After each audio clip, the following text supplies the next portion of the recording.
जय श्री राधे कृष्ण।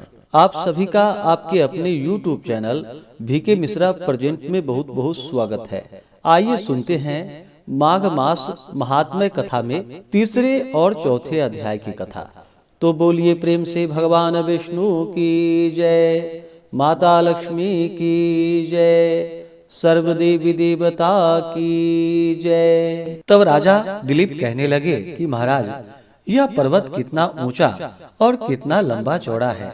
तब वशिष्ठ जी कहने लगे कि 36 योजन, 1 योजन 4 कोस का होता है, ऊंचा, ऊपर चोटी में 10 योजन चौड़ा और नीचे 16 योजन चौड़ा है, जो हरी चंदन, आम, मदार, देवदार और अर्जुन के वृक्षों से सुशोभित है।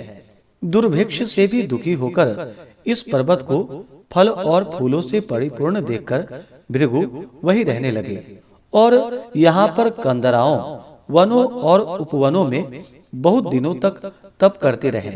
इस प्रकार जब भृगु ऋषि वहाँ पर अपने आश्रम पर रह रहे थे तो एक विद्याधर अपनी पत्नी सहित वहाँ पर उतरा। वे अत्यंत ही दुखी थे। उन्होंने भृगु ऋषि को प्रणाम किया और ऋषि ने बड़े मीठे स्वर में उनसे कहा कि हे विद्याधर, तुम बड़े दुखी दिखाई देते हो, इसका क्या कारण है? तब विद्याधर कहने लगा कि महाराज, पुण्य के फल को पाकर, स्वर्ग पाकर तथा देवतुल्य शरीर को पाकर भी मेरा मुख व्याघ्र जैसा है। मेरे दुख और अशांति का यही एक कारण है। न जाने किस पाप का फल है। मेरा चित्त की व्याकुलता का दूसरा कारण भी सुनिए। मेरी पत्नी अति रूपवती, मीठा वचन बोलने वाली, नाचने और गाने की कला में अति प्रवीण, शुद्ध चित्त वाली, सातों सुरों वाली, वीणा बजाने वाली, जिसने अपने कंठ से गाकर नारद जी को प्रसन्न किया, नाना स्वरों के नाद से वीणा बजाकर कुबेर को प्रसन्न किया, अनेक प्रकार के नाच ताल से शिवजी महाराज भी अति प्रसन्न और रोमांचित हुए। शील, उदारता, रूप तथा यौवन में स्वर्ग की कोई अप्सरा भी इन जैसी नहीं है। कहाँ ऐसी चंद्रमुखी स्त्री और कहाँ मैं व्याघ्र मुख वाला। यही चिंता सदैव मेरे हृदय को जलाती है। विद्याधर के ऐसे वचन को सुनकर तीनों लोकों की भूत, भविष्य और वर्तमान की बात जानने वाले तथा दिव्य दृष्टि वाले ऋषि कहने लगे कि हे विद्याधर, कर्म के विचित्र फलों को प्राप्त होकर ज्ञानी पुरुष भी मोह को प्राप्त हो जाता है।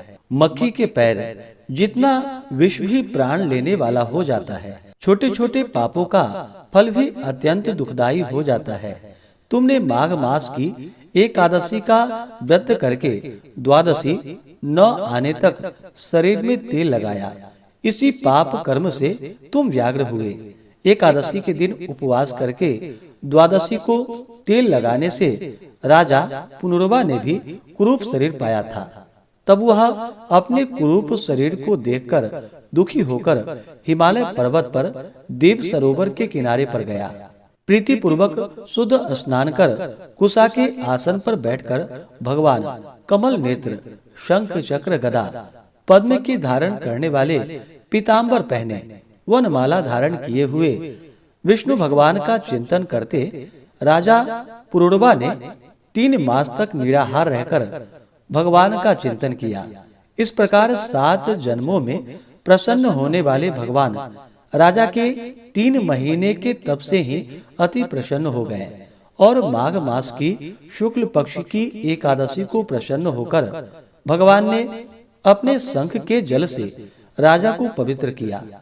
भगवान ने उसके तेल लगाने की बात याद दिलाकर सुंदर देवताओं का रूप दिया, जिसको देखकर उर्वशी भी उसको चाहने लगी और राजा कृत्य कृत्य होकर अपनी पुरी को चला गया। भृगु ऋषि कहने लगे कि हे विद्याधर, इसलिए तुम क्यों दुखी होते हो? यदि तुम अपना यह राक्षसी रूप छोड़ना चाहते हो तो मेरा कहना मानकर जल्दी ही पापों को नष्ट करने वाली हेमकूट नदी में माघ में स्नान करो, जहाँ पर सिद्ध देवता निवास करते हैं। मैं इसकी विधि बतलाता हूँ। तुम्हारे भाग्य से माघ मास आज से 5वें दिन ही आने वाला है। पौष शुक्ल एकादशी से इस व्रत को आरंभ करो। भूमि पर सोना, जितेंद्रिय रहकर दिन में 3 समय स्नान करके महीना भर निराहार रहो। सब भोगों को त्याग कर तीनों समय भगवान विष्णु का पूजन करो। जब तुम द्वादशी को शिवजी स्तोत्र और मंत्रों से पूजन करोगे तो तुम्हारा मुख देखकर सभी चकित हो जाएंगे और तुम अपनी पत्नी के साथ सुख पूर्वक क्रीड़ा करोगे।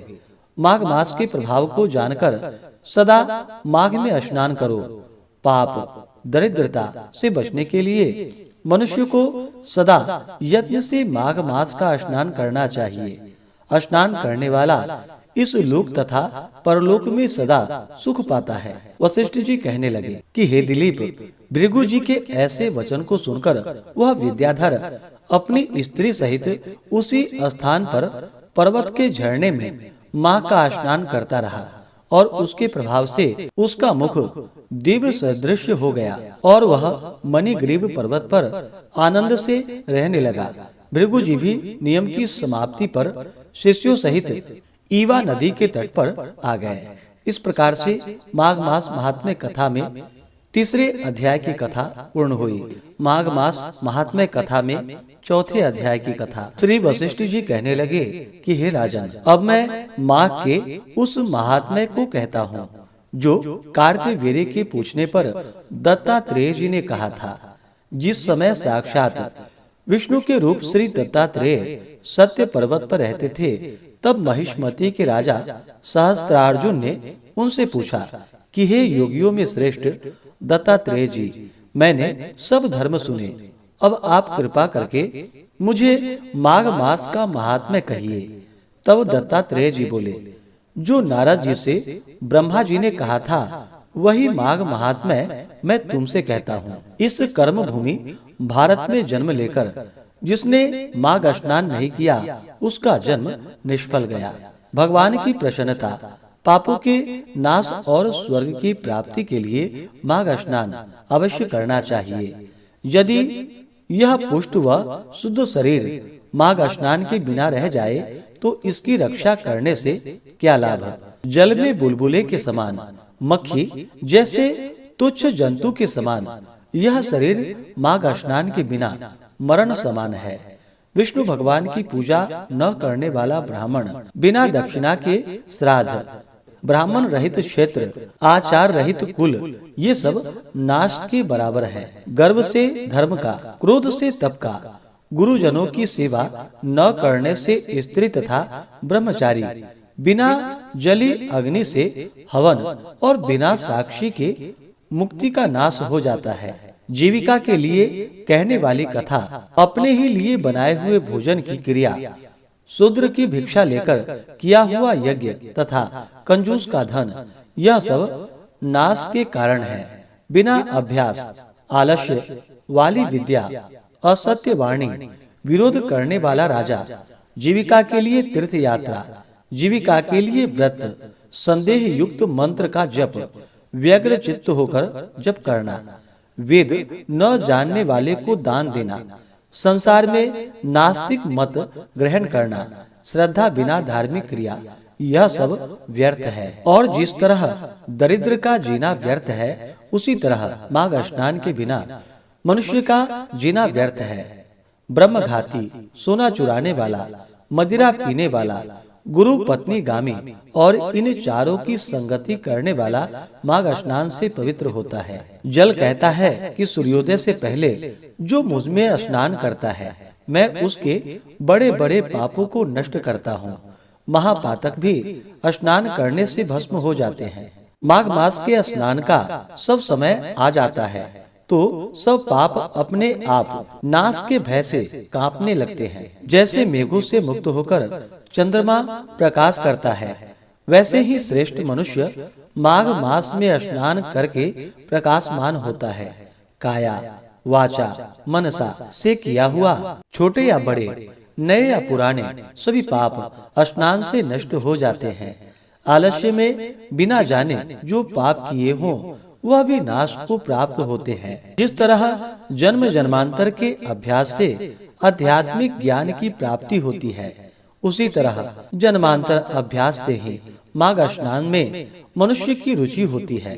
यह अपवित्रों को पवित्र करने वाला बड़ा तप और संसार रूपी कीचड़ में धोने की पवित्र वस्तु है। हे राजन, जो मनोवांछित फल देने वाला माघ स्नान नहीं करते, वह सूर्य चंद्र के समान भोगों को कैसे भोग सकते हैं। इस प्रकार से माघ मास महात्म्य कथा में चौथे अध्याय की कथा पूर्ण हुई। तो बोलिए प्रेम से भगवान विष्णु की जय, माता लक्ष्मी की जय, सर्वदेवी देवता की जय। इसके आगे की कथा जो कि आप अगले अध्याय में सुनेंगे। इसी प्रकार से कथा को सुनने के लिए, ज्ञानवर्धक जानकारियां प्राप्त करते रहने के लिए, व्रत पूजा के बारे में जानने के लिए चैनल पे अगर आप पहली बार आए हैं तो चैनल को लाल बटन दबा करके सब्सक्राइब करें, साथ में बेल आइकन घंटी को दबाएं ताकि आने वाली वीडियो का नोटिफिकेशन आपको समय से मिलता रहे। वीडियो को लाइक करें, शेयर करें। सुखी रहें और स्वस्थ रहें। जय श्री राधे कृष्ण। धन्यवाद।